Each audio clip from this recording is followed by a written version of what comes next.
Some of you young people are not making any sense whatsoever. It tells me that we have failed you because some of you are seriously contemplating voting for white supremacists, a white supremacist in particular, Donald Trump, and a white supremacist organization, MAGA, and a white supremacist agenda, Project 2025. I don't understand what you all are thinking. Some of you think that you are protesting the Democrats. Listen, we're well beyond that in this election. I won't get into the fact that it was the Democrats who enacted the Civil Rights Act, which allows you all to enjoy the freedoms that you have right now, or the Voting Rights Act, which protects your right to vote, or the Fair Housing Act that protects your right to live wherever you want to live. All that came through the Democratic Party. That was not the GOP. I won't talk about all the things that Democrats have done in the last 75 or 80 years for African American people. I won't talk about that.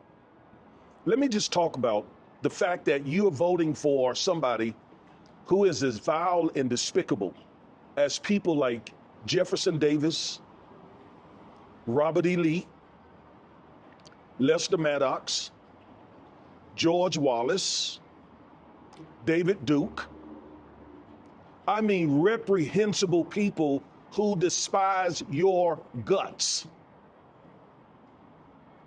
And here you all are thinking about voting for such people.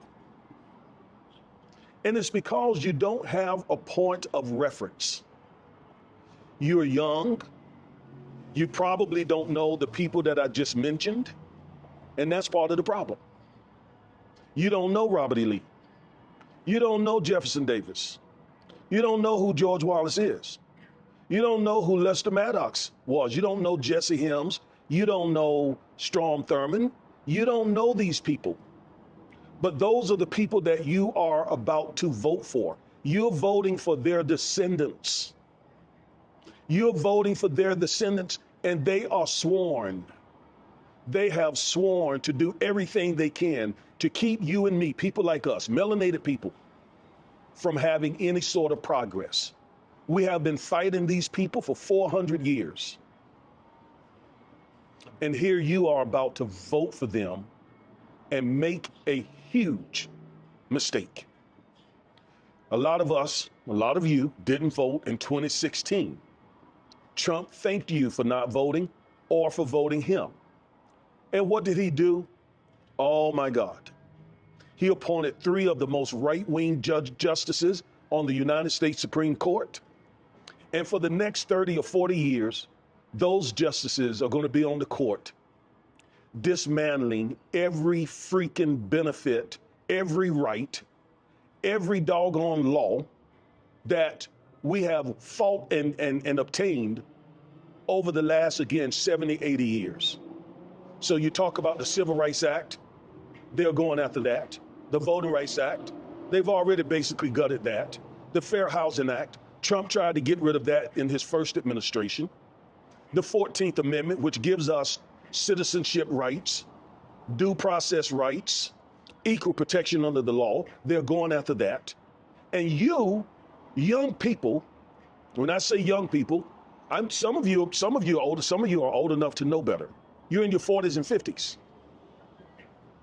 But you're not reading, you're not researching, you're not using your head, you're not thinking, you're not doing critical thinking.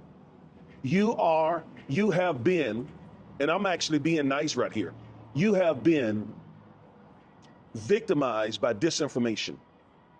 There are a lot of people in the GOP, the Republican Party, who spend a lot of money misleading you folks.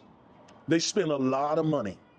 They spend a lot of money getting their operatives on places like the Breakfast Club, Joe Budden, the Joe Budden podcast, and many other YouTube channels, and so on. And they put out all kinds of disinformation. And you don't know any better. Because again, You have not been reading and researching and trying to find out what's really going on so that you can be an informed voter. And so here you again in 2024, 8 years after many of you didn't vote and allowed Trump to take office in 2016 and just do all sorts of things. You're about to make the same mistake again. And the rest of us, we got to live with it. We got to live with the choices you are about to make.